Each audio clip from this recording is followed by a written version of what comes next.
ইন্নাল্লাহা লা ইয়াগফিরু আন ইউশরাকা বিহি ওয়া ইয়াগফিরু মা দুনা যালিকা লিমান ইয়াশা।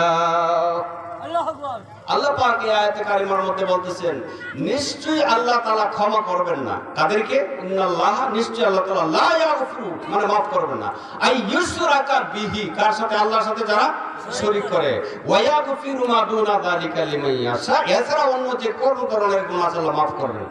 তবে প্রশ্ন করতে পারেন যে যারা শিরিক করেছে তারা যদি তওবা করে তাহলে আল্লাহ কি তাদেরকে মাফ করবেন না? হ্যাঁ, আপনার দ্বারা আমার দ্বারা শিরকি গুনাহ হয়েছে, আল্লাহর সাথে শরীক আমি করেছি, আল্লাহ জানিয়া করি না জানিয়া যেভাবেই করে থাকি, যদি তওবা করে আল্লাহর কাছে মাফ চান, আল্লাহ তাআলা শিরকের গুনাহও মাফ করে দেবেন। চিৎকার করুন।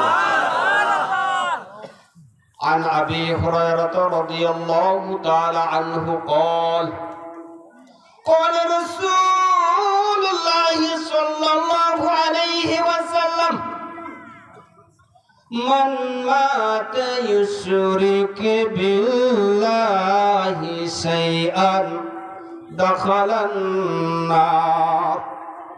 আল্লাহর নবী ফরমান, যে ব্যক্তি আল্লাহর সাথে শিরিক করে মৃত্যুবরণ করলো, বোঝার চেষ্টা করুন, আমি কিসা কাহিনী বলি নাই। মান মাতা, যে ব্যক্তি মৃত্যুবরণ করলো, মান মাতা ইউশরিক বিল্লাহি শাইআ, আল্লাহর সাথে কিছু শরীক করে, দাখালান নার, সে জাহান্নামে চলে যাবে। নাউযুবিল্লাহ বলেন। আরেকটা হাদিস শুনেন, হযরত জাবির ইবনে আব্দুল্লাহ থেকে হাদিসটি বুখারী মুসলিমের। আন জাবিরিন রাদিয়াল্লাহু তাআলা আনহু قال قال رسول الله صلى الله عليه وسلم من مات لا يشرك بالله شيئا دخل الجنة। সুবহানাল্লাহ বলেন। রাসূল সাল্লাল্লাহু আলাইহি সাল্লাম বলেন, যে ব্যক্তি মৃত্যুবরণ করলো আল্লাহর সাথে শরীক না করে, ওই ব্যক্তি বাদাল মাউত, মৃত্যুর পরে দাখাল আল জান্নাত, সোজাসুজি আল্লাহর বেহেশতে চলে যাবে। চিৎকার করে বলুন সুবহানাল্লাহ। হাদিস শরীফের মধ্যে আসছে, আল্লাহর নবী ফরমান, এক লোক একটা মাছি পরিমাণ শিরক করার কারণে জাহান্নামে চলে গেল, আর একটা লোক এই মাছি পরিমাণ শিরক না করার কারণে আল্লাহ তাআলা তাকে জান্নাত দিয়ে দিলেন। সুবহানাল্লাহ, সুবহানাল্লাহ, আল্লাহু আকবার। একটা মাছি পরিমাণ শিরকের বদলে একটা লোক জাহান্নামে চলে গেল, বলবো? বলেন। عن طريق ابن شهاب رضي الله تعالى عنه قال قال رسول الله صلى الله عليه وسلم دخل الجنة رجل في ذباب ودخل النار رجل في ذباب। নবীজি বলেন, একটা মাছির কারণে একটা লোক জাহান্নামে গেল, জান্নাত বুঝেন তো, দুজকে গেল, আর একটা মাছির কারণে একটা লোক জান্নাতে চলে গেল। সাহাবারা বললেন, ইয়ার ওয়া কাইফা যালিকা ইয়া রাসূলুল্লাহ, ও আল্লাহর নবী, এটা কিভাবে হলো, আমাদের বুঝে আসতেছে না। নবীজি বললেন, শোনো, এক এলাকায় একটা গির্জা ছিল, গির্জা শুনেন আমরা? ওই গির্জার কয়েকজন খাদেম ছিল। ওই গির্জাটা একটা রাস্তার পাশে ছিল। কোথায় ছিল ভাই? রাস্তার পাশে। মানুষ যখন রাস্তা দিয়ে যেত বলতো, এই আমগো দেবতারে কিছু দিয়ে দাও। কি করো? আমগো দেবতারে কিছু। মানুষ কোনো কিছু না দিয়া এই রাস্তাতে যাইতে পারত না। দুই লোক যাইতেছে, এক লোকে বলছে, এই আমগো দেবতারে কিছু দিয়ে দাও। এই লোক বলতেছে, আমি আমার আল্লাহকে ছাড়া পৃথিবীতে কাউকে কিছু দেব না। কথা বোঝেন? গির্জার লোকেরা বলে, আল্লাহ আবার কেডা? হোয়াট ইজ দিস আল্লাহ? আল্লাহ কি? তিনি বললেন, আমার আল্লাহ হচ্ছেন তিনি যে আল্লাহ আমাকে সৃষ্টি করেছেন। Allah has created us, Allah is one in all, Allah is almighty. যিনি আমাকে সৃষ্টি করেছেন, যিনি সকল ক্ষমতার অধিকারী, তাবারাকাল্লাযী বিয়াদিহিল মুলক ওয়া হুয়া আলা কুল্লি শাইইন কাদির। তিনি আমার রব, যার হাতে সমস্ত রাজত্ব। ওয়া হুয়া আলা কুল্লি শাইইন কাদির, যিনি সমস্ত বিষয়ের উপর সর্বক্ষমতাবান। চিৎকার করে বলুন সুবহানাল্লাহ। তিনি হলেন আমার আল্লাহ। তাই এদিকে যাওয়ার পর লোকটারে ধরে সাথে সাথে কতল করে ফেলছে। সাথে সাথে কি করছে? ক্ষমতা থাকলে তো দুনিয়াতে মানুষ এরকম করতেই পারে, কথা বলেন ঠিক? আল্লাহ পাক রহমতের ফেরেশতা পাঠিয়ে দিলেন, ও আমার ফেরেশতারা যাও, আমার এই লোকটা আমাকে ভালোবেসে আমাকে মহব্বত করে আমার উপর পরিপূর্ণ ঈমান আনার বদৌলতে আমি আল্লাহ তাআলা তার तमाम জিন্দেগীর সব গুনাহগুলো মাফ করে দেব। সুবহানাল্লাহ, আল্লাহু আকবার, সুবহানাল্লাহ। কথা বুঝেন? ও আমার ফেরেশতারা, আমার এই বান্দাকে জান্নাত দিয়ে দাও, যাও। আরেকটা লোক যাচ্ছে, এই আমার দেবতারে কিছু দেয়া দাও। আমার কাছে কিচ্ছুই নাই, একটা মাছি হইলেও দেয়া দাও। কি দেয়া দাও? একটা মাছি হলেও দিয়ে যাও। তখন এই লোকটা দিশা বিশা না পায় একটা মাছি ধরছে, নাও তোমার দেবতার দিলাম। এই লোকটা কিছু দূর যাওয়ার পর আল্লাহ পাক মালাকুল মউতকে পাঠিয়ে দিলেন, ও মালাকুল মউত যাও, এক দেহ থেকে রূহটা বের করে নিয়ে আসো। মালাকুল মউত তার কাছে আসলো, তার দেহ থেকে রূহটা বের করলো। গজবের ফেরেশতারা তার রূহটাকে জাহান্নামে পাঠায়া দিল। কেন বলেন? একটা মাছি দিছে, কারে দিছে? দেবতারে। এই দেবতার কোনো ক্ষমতা আছে? কোনো পাওয়ার আছে? আরে মিয়া, যার শরীরে মশা মাছি বসলে তারাইতে পারে না, তার আবার কিসের পাওয়ার? কথা বুঝেন নাই? পাওয়ার আছে তা? এই হাদিস থেকে আমরা কি শিখলাম?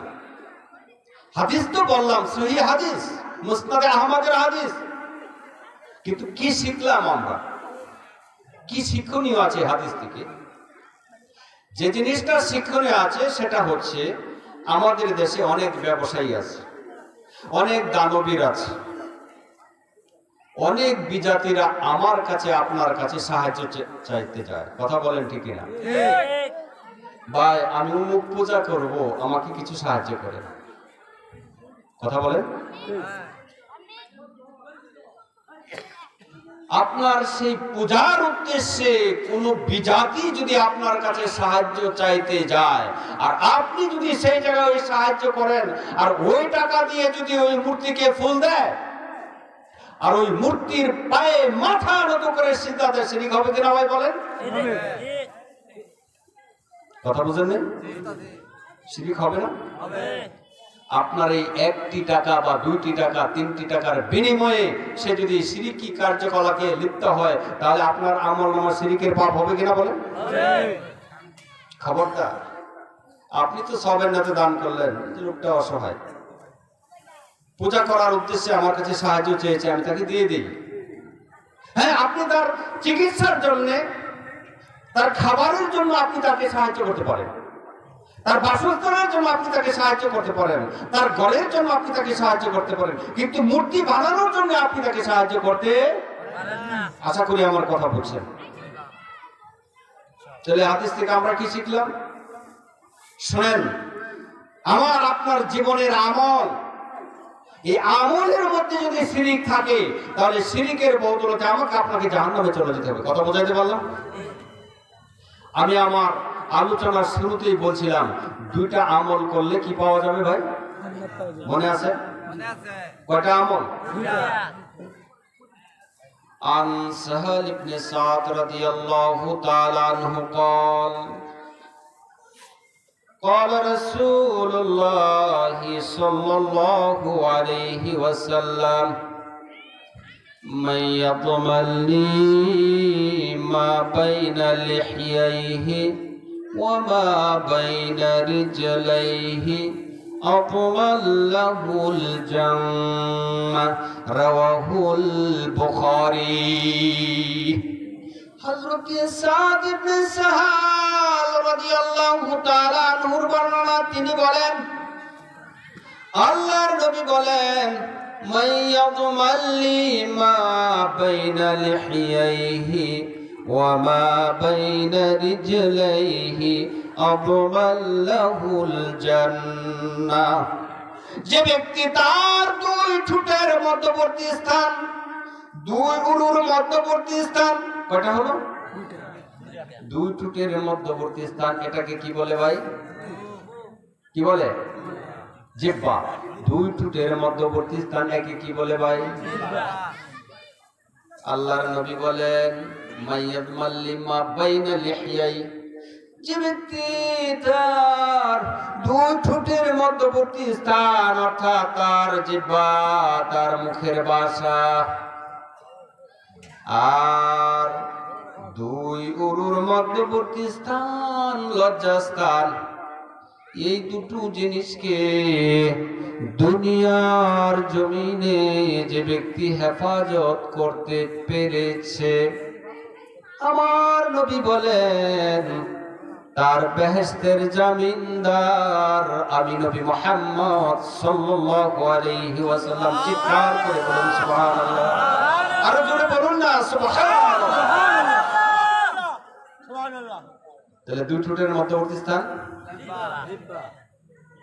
আমাদের জিহ্বা ঠিক আছে তো? কথা বলেন। লজ্জাস্থান ঠিক আছে কিনা ভাই?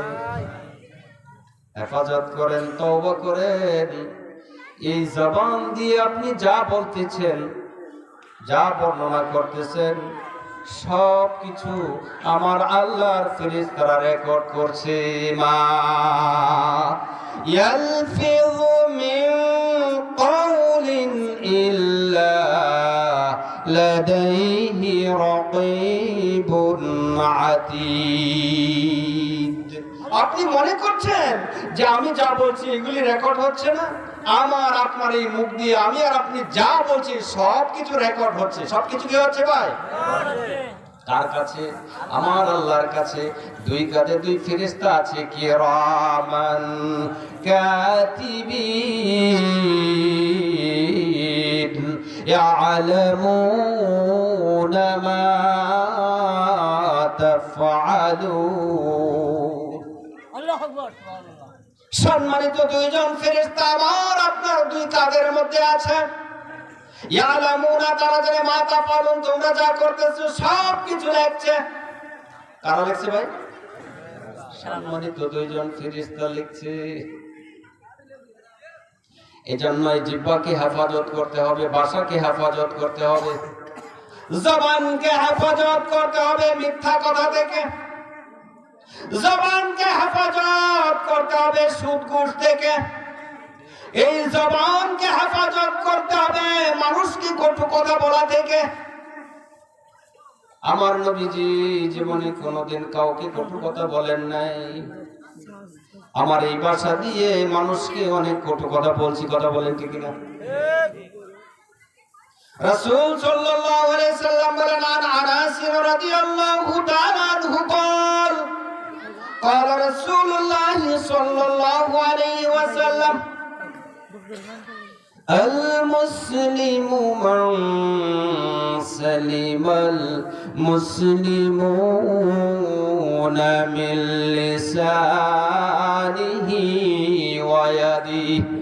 আমরা তো মুসলমান দাবি করি, কথা বলেন ঠিক কিনা? What is this Muslims? মুসলিম কাকে বলে? আল্লাহর নবী বলেন আল মুসলিম ওই ব্যক্তি প্রকৃত মুসলমান। এটাও বুখারীর হাদিস। কোন ব্যক্তি? মান সালিমাল মুসলিমুনা মিন লিসানিহি ওয়া ইয়াদিহি, যার হাত থেকে এবং যার ভাষা থেকে অপর মুসলমান নিরাপদ। এখন বিবেকে প্রশ্ন করুন, আমার এই জবান দিক থেকে, আমার এই ভাষা থেকে, আমার এই হাত থেকে আমার এলাকার মানুষ নিরাপদ কিনা? আমার বাসা থেকে আমার স্ত্রী নিরাপদ কিনা? আমার বাসা থেকে আমার চাচা নিরাপদ কিনা? আমার বাসা থেকে আমার চাচি নিরাপদ কিনা? ও চাচি, তোমার বাস্তা তোমার কাছে তোমার বাসা থেকে নিরাপদ কিনা? এরকম লোক আছে না নাই? নবীজির কাছে এক সাহাবী আসলেন, এসে বললেন, ইয়া রাসূলুল্লাহ, আমাদের এলাকায় একজন লোক আছে আমাদের গোত্রে, সারা রাত নফল নামাজ পড়ে। বোঝার চেষ্টা করুন, সারা রাত নফল নামাজ পড়ে আর সারাদিন রোজা রাখে, কিন্তু তার বাসা থেকে এলাকার কোনো মানুষ নিরাপদ না। আপনি তার সম্পর্কে কি বলেন? আমার নবীজি বললেন, এই লোকটা মৃত্যুবরণ করার পর তার বাসা থেকে এলাকার মানুষ নিরাপদ না, মৃত্যুর পরে এই মহিলাটা জাহান্নামী। কথা বুঝেন? আরেকজন লোক সম্পর্কে বর্ণনা করা হলো, সে সারা রাত নফল নামাজ রাখে না, নফল নামাজ পড়ে না, সারাদিন রোজাও রাখে না, কিন্তু 5 ওয়াক্ত নামাজ পড়ে, হালাল খায়, হারামের দ্বারে কাছে যায় না, কিন্তু তার বাসা থেকে এলাকার মানুষ নিরাপদ। তার সম্পর্কে আপনি কি বলেন? আপনাদের কষ্ট হচ্ছে? নবীজি বললেন, এই লোকটা মৃত্যুবরণ করার কারণে সে বিনা হিসেবে জান্নাতি। তাহলে আমরা কিসের মুসলমান? আমার বাসা থেকে এলাকার মানুষ নিরাপদ নেই। কথা বলেন, এরকম মানুষ সমাজে আছে না নাই? নিজের চরিত্রকে হেফাজত করুন, নিজের বাসাকে হেফাজত করুন, নিজের চোখকে হেফাজত করুন। এই চোখের কারণে, বাসার কারণে, হাতের কারণে, লজ্জাস্থানের কারণে আমাকে আপনাকে জাহান্নামী হতে হবে। আমার এই বিবেকের কারণে জাহান্নামী হতে হবে। আল্লাহ পাক কোরআনুল কারীমের মধ্যে বলেন, ওয়ালাকাদ জারআনা লিজাহান্নামা কাসীরাম মিনাল জিন্নি ওয়াল ইনস লাহুম কুলুবুন লা ইয়াফকাহুনা বিহা ওয়া লাহুম আ'য়ুনুন লা ইবসিরুনা বিহা ওয়া লাহুম آذان لا يسمعون بها أولئك كالأنعام بل هم أضل أولئك هم الغافلون। আল্লাহ পাক বলেন, অনেক জিন আর ইনসানের জন্য আমি আল্লাহ জাহান্নাম তৈরি করেছি। কেন? জিন আর ইনসানের জন্য লাহুম কুলুবুন, আমি তাদেরকে বিবেক দিয়েছি, লা ইয়াফকাহুনা বিহা, তারা বুঝে না। এরকম লোক আছে না নাই? বলেন তো, আগুনে ঝাঁপ দিলে হাত পুড়ে যাবে, এই কথাটা জানে না, এরকম একটা লোক আছে? দেখেন, আমাদের আমি আছি। সাঁতার না জানলে, পানিতে সাঁতার কাটতে গেলে পানি খেয়ে মরতে হবে, এই কথা কি আমরা জানি না? দুনিয়াতে চুরি করলে, ডাকাতি করলে, জিনা করলে, মদ খেলে পাপ হবে, এর জন্য আল্লাহর কাছে জবাবদিহি করতে হবে, এটা জানি না? কিন্তু এরপরেও যদি আমরা জাপ দিয়ে পড়ে যাই, পথ কাজ করি, তাহলে অন্যায়টা কার? আমার না আপনার? আমাদের। আল্লাহর অপরাধ। কথা বুঝেন? সেজন্য আল্লাহ বলেন, আমি তাদেরকে বিবেক দিয়েছি বোঝার জন্য, তারা বুঝে না। আমি তাদেরকে চোখ দিয়েছি দেখার জন্য, চোখ দিয়ে তারা ভালো জিনিস দেখে না। আমি তাদেরকে কান দিয়েছি কোরআন হাদিসের কথা শ্রবণ করার জন্য, তারা শুনে না। এরকম লোক আছে না নাই? আল্লাহ বলেন, উলাইকা কাল আনআম, এরা হচ্ছে 4 পায়া জানোয়ার, কুকুর, শৃগাল, বিড়াল ইত্যাদি। এরা 4 পায়া জানোয়ার, এরা কিছুই বুঝে না। বুঝে? চোখের সামনে যা পায় তা খায়। মানুষের মধ্যে এক প্রকার মানুষ আছে, হালাল হারাম যাচাই বাছাই করে না, ভালো না মন্দ যাচাই বাছাই করে না, চোখের সামনে যা পায় তাই খায়। এরকম মানুষ আছে না নাই? আল্লাহ বলেন, উলাইকা কাল আনআম, এরা হচ্ছে চতুষ্পদ জানোয়ারের ন্যায়, বাল হুম আদাল, এর চাইতে ওরা নিকৃষ্ট। কথা বলেন, এর চাইতে ওরা নিকৃষ্ট। এজন্য এই দুনিয়ার জমিনে হাতের জন্য, পায়ের জন্য, চেহারার জন্য, স্বাস্থ্যের জন্য জীবনটাকে কুরবান করে দিচ্ছি আমরা। কথা বলেন ঠিক না? এই দেহ, এই চেহারা, এই মুখ, এই হাত বিচার দিবসে আমার আপনার বিরুদ্ধে আমার আল্লাহ রাব্বুল আলামিনের দরবারে নালিশ পেশ করবে। কোরআনুল কারীমে সূরা ইয়াসিন 22 পারা আল্লাহ বলছেন, اليوم نختم على